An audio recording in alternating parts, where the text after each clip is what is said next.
a good morning to you all. Welcome to Asake Online. My name is Zenzele Ndebele and this is the Breakfast Club. And today we bring you yet another story where we talk to, former Zipra comrades, combatants, commanders, and to get the interesting history of Zipra. I always get people asking me, why are you talking about Zipra and not Zanla? Why are you talking about...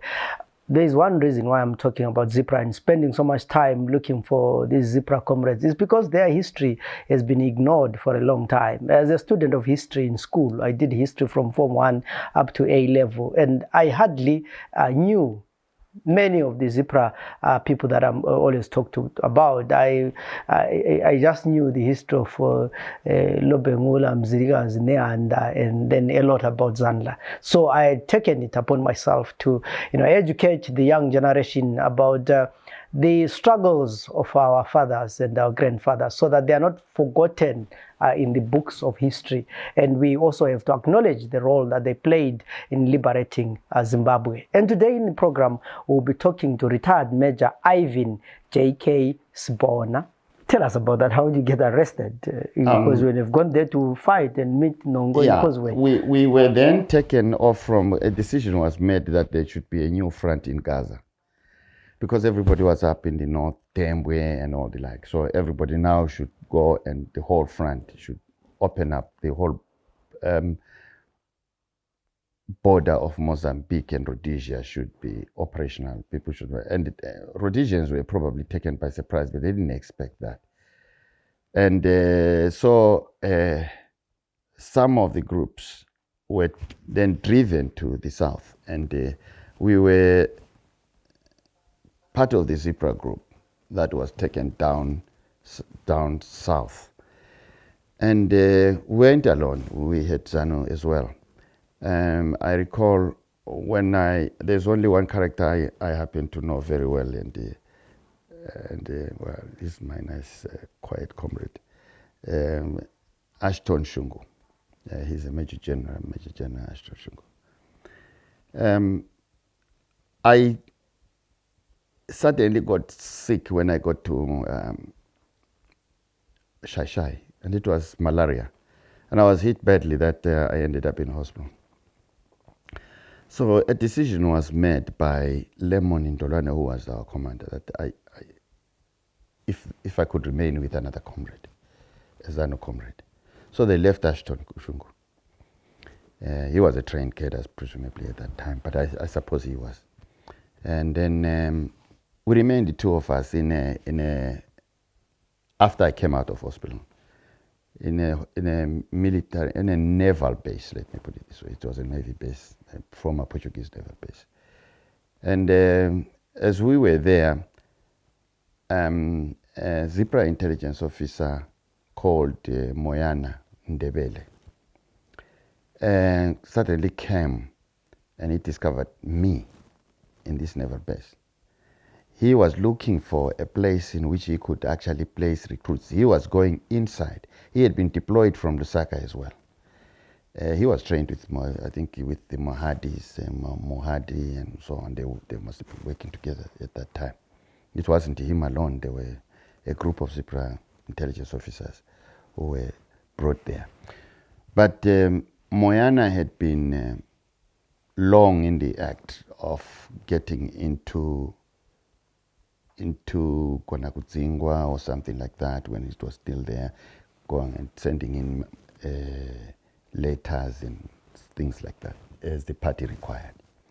So he was very much used of the Changane people. He could speak the language. He was very much used by Bridge people and so on. So he went for a recruitment drive, and he brought in people. He brought in 83 people, and then for the first time I was given a responsibility to look after these recruits. And as I was looking after them, they were being fed by the Frelimo government, and the governor had agreed that they must get the supplies. So that was my role. So all I was doing is doing the little training, waking up, running them along the beach in the mornings and so on, in the afternoons, just keep them physically fit and not bored. And then things took a turn when a guy called Sigauke, not the current Sigauke, who's actually the army commander, another Sigauke who came in, he was supposed to be the logistics of the Southern Front, chief of the logistics. And he came in and he said, what are these recruits doing here? And I said, they're training and I'm waiting for my, now I'm talking about the Zipra now. I'm waiting, they are Zipra recruits, they are waiting to go to training. But I'm still yet waiting for an instruction that will come from the Zipra now, this case Zipra, because Ambrose Mutiniri had been made the Zipra training chief.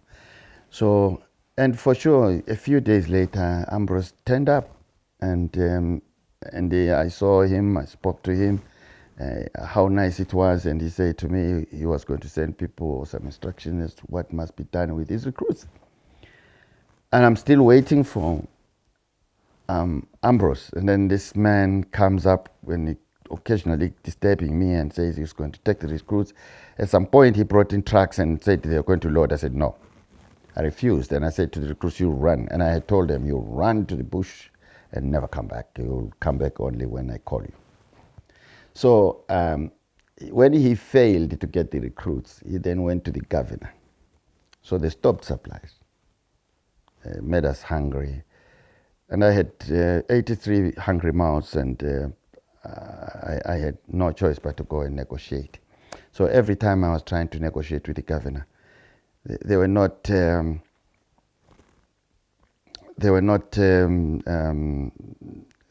agreeing with me. And he was saying we must go up north there for training. I refused that. I said until instructions have come. So by coincidence,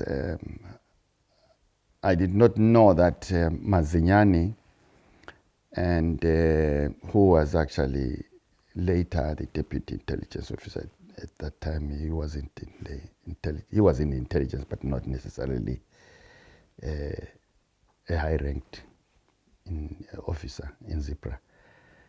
But when I went to Shai to negotiate, I suddenly met Mazinyani and Zwangami Dube, later Colonel Dube. Dube had been in Cuba as a representative of ZAPU, presumably. And then he came back. When he came back, he had been appointed as some regional something. And he spoke Portuguese, he spoke Spanish, which the languages are interlinked somehow. And he went to the governor and negotiated with him nicely. It was very, very nice. And the governor agreed, and they were supplied.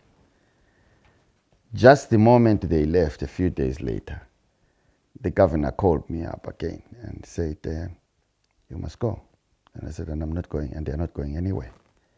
Because Moyana had left me with the recruits, and Moyana had said to me he would come back. In fact, these recruits, prior to them being grouped up there, we were going with Moyana to pick them up from Mapai, Malvenia, Kombomonwe, in all those areas near the Rhodesian border or along the railway line that links Mozambique with Zimbabwe. And we were bringing in these recruits every time. So I had got used to Moyana. What I did not know is that when Mazinyani were in a place called Barrage, he had messed up and insulted the president of Mozambique. And President of Mozambique was very, very, very angry. He cancelled everything monthly and just ordered everybody arrested and sent up north. So he didn't want anyone this side, all the Zipra and everybody else, take them to the north. And when Mazinyani was passing, that information had not been given to me, that there had been a mess up there. And it did so in the presence of the Zipra commander and in the presence of everybody else. So the president of the country was annoyed, extremely very annoyed. And in fact, that very day, I think, is the day when he closed the border of Rhodesia and Mozambique. Thereafter, unknowingly, me, I'm going to negotiate with the governor to try to get some food. And I was stripped off at the governor's office, stripped off to the way I was born by mom. No clothing, nothing. And I walked out all in handcuffs and put up in a truck, the back of the truck, and won't cross the town. And that's how I went to jail. And I was in jail, and every day morning I was food for mosquitoes. And I was in front of the jail, there was a rice field. And every day, just to kill the boredom, they were forcing us into this rice field to plow rice, and our water was almost here. And every day out back into the camp. I started alone, and then a few days later, Mangana, a colleague, Dr. Moyo, and another gentleman from Plumtree, his name was Grucha Morley, joined us. He had experience. He had trained with Mazinyani as early as 1969, something like that. He had been an old man. But he became a source of aspiration and that kind of thing around us. Otherwise, me and Zipra were just new people, were not experienced. But he kept us, there's hope. And we joked about it. And so how do you leave prison? I leave prison by what I call the luckiest moment of my life. Just next to the prison or prison cell, the cars came into inside the gate and were parked somewhere there.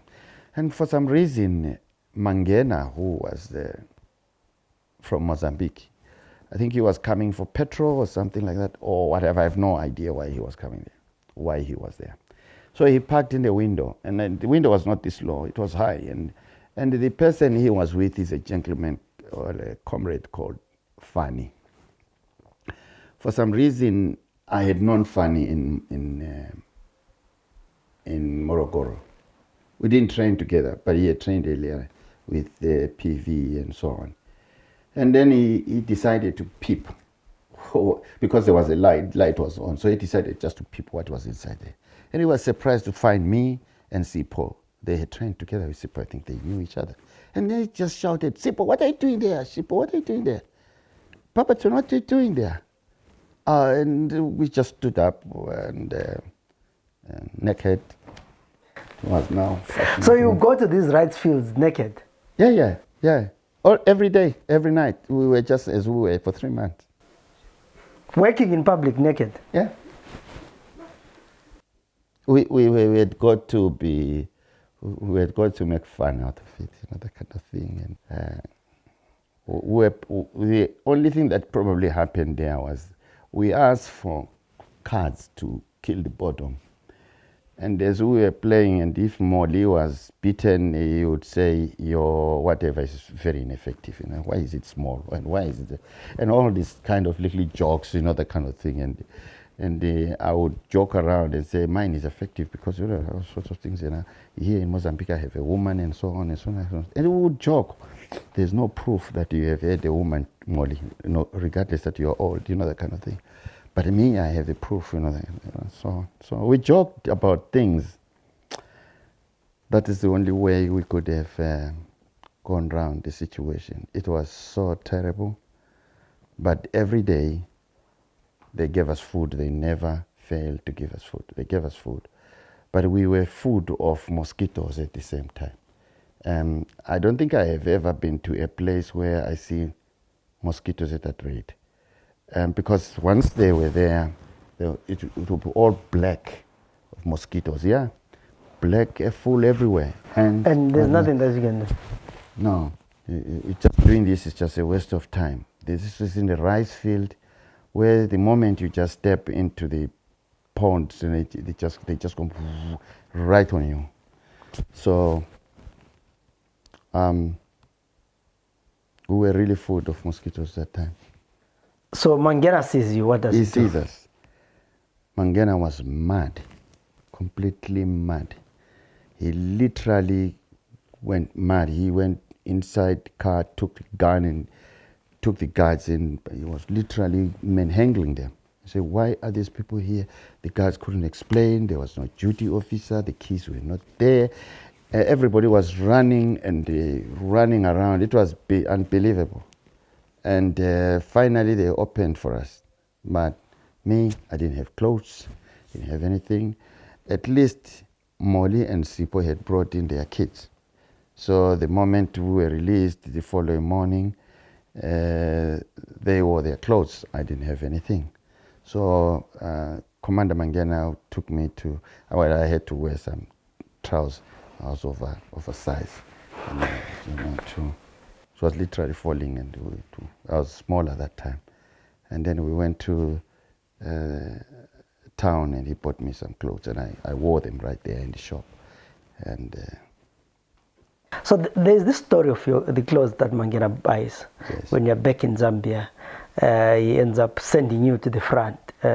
What was the story about? The story is, as often when young men, where there's some little freedom, like I'm saying, I was in a naval base. I was working at the same time with some Frelimo guy who was actually coming to see us there. I happened to have fallen in love. It's very easy for young men to do so. And I fell in love, and I asked this girl one day, we had very good officers' quarters, very, very nice. So I asked this girl to actually wash my clothes, that kind of thing. And she said, oh, yeah, I will wash your clothes. So she took one of my nice trousers to go and wash it. And I was arrested before she came. So obviously, I knew where she stayed, but I didn't have a trousers. So the story goes that after Mangana bought me the clothes, I said to him, because I wanted to collect my clothes from this young lady, I said, oh, Commander, I left I want to pick up my trousers, that kind of thing. He says, what? Your trousers? What trousers? I just bought you some clothes. And you're talking about clothes elsewhere. Where is that? And I said, oh, I left my clothes with some girl. Hey, man, he was furious. So you go about leaving clothes elsewhere, where you get some women and so on. Meanwhile, you have other men stripping you some trousers. So he was very angry. So when we go to Lusaka, I don't want to see this man around here in Lusaka. In those days, we were beginning to have some girls coming from Zimbabwe, a lot of them. He said, this one is terrible. He must want to stay in the front. So he told everybody else, all these officials knew. The moment I hit Lusaka, everybody just pack him up. Come on, give him what he wants and take him out back. So I was always in the bush. So the trousers. But let's talk about Mangana. We just mentioned it. But what kind of a person was he? I become a bit emotional when it comes to him. He was, firstly, he was my lifesaver. He saved me. If he had not discovered me in prison and released me, I would be dead. I'm saying so because Moyana, who was not discovered, also arrested. He ended up dead. So Mangana in general as a person was a very, very nice person. But as a commander, he was a very difficult person. I have known very few people who have really sat down to discuss issues with him, or anything really, not related to what he wants done.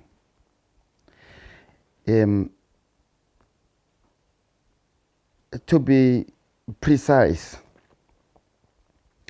he was a commander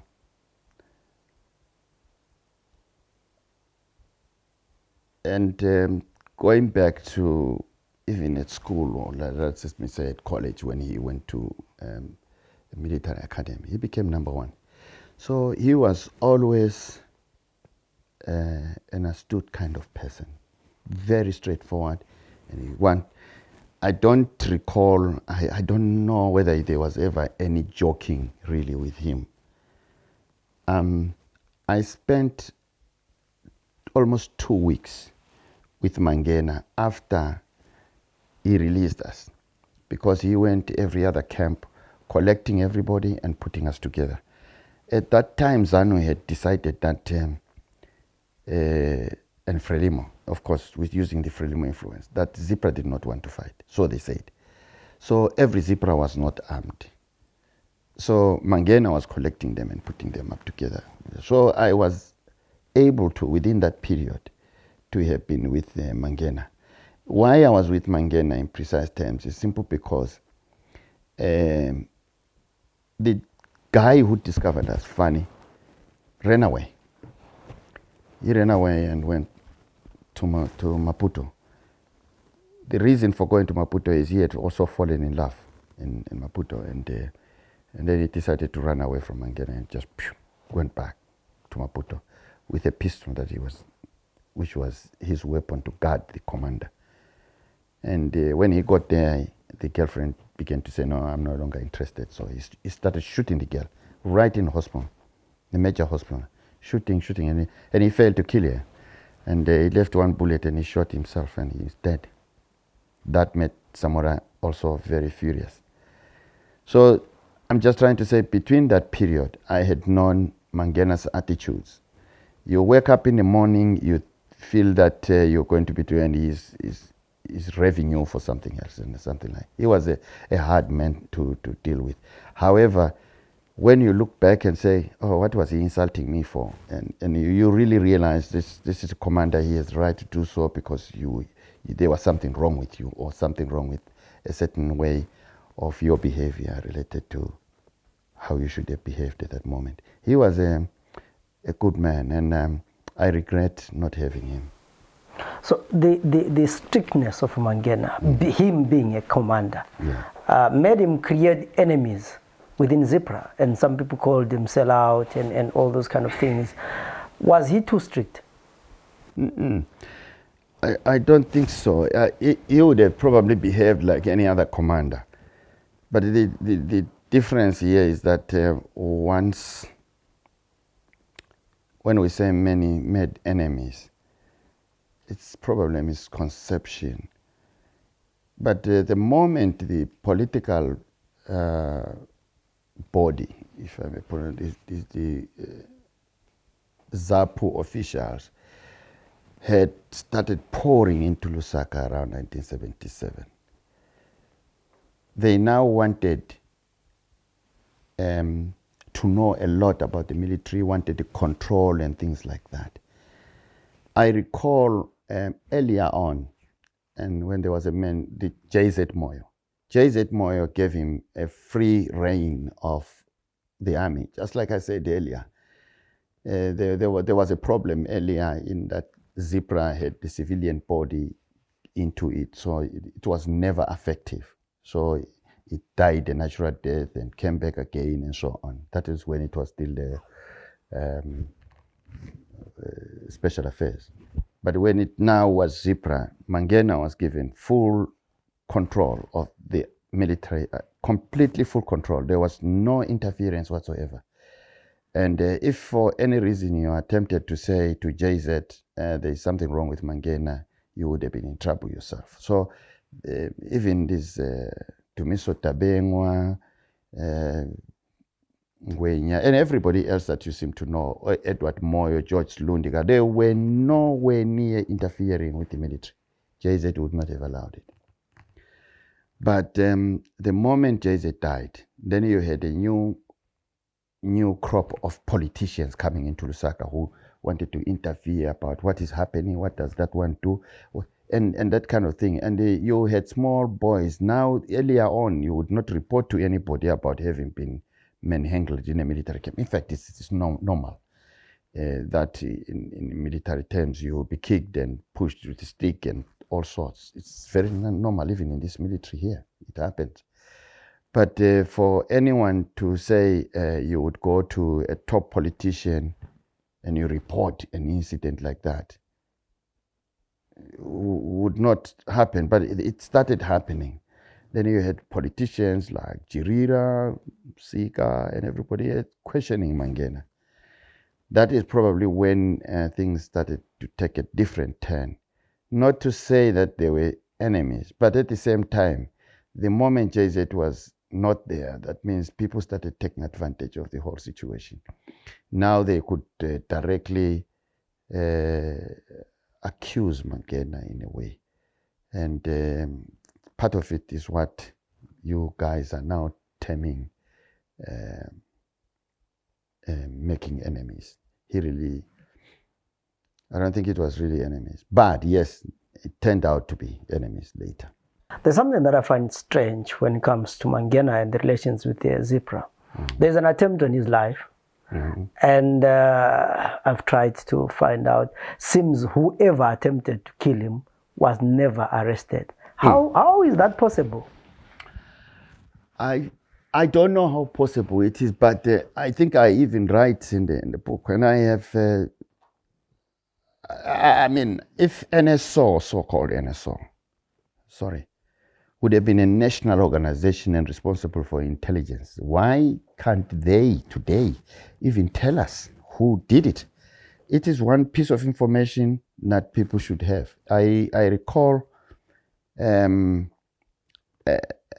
death of JZ in 1977, a commission was set to find out who killed JZ. And Maisa, Mazinyani, and others, maybe Ngweja, I'm not sure who they were, but there were a couple of people who were appointed to actually head that commission and come up with results. And at some point, I'm told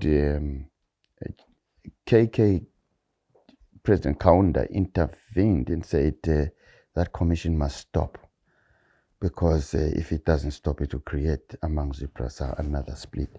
And let's not forget that Kaunda had handled another split before in the Zipra crisis of 1970.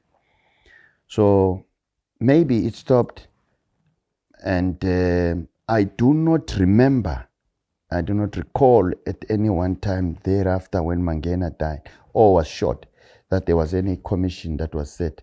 But I know that the military intelligence at that time who did investigate who did that. They got the information who did that. But people were taken across. The military camp was across, and the other side across, there was the NSO. And the people ran away from there and went the other side. And these people were hidden for many years. We know but we don't know the characters exactly who it was. But we know they were hidden somewhere there. And other people should take responsibility and mention who did it.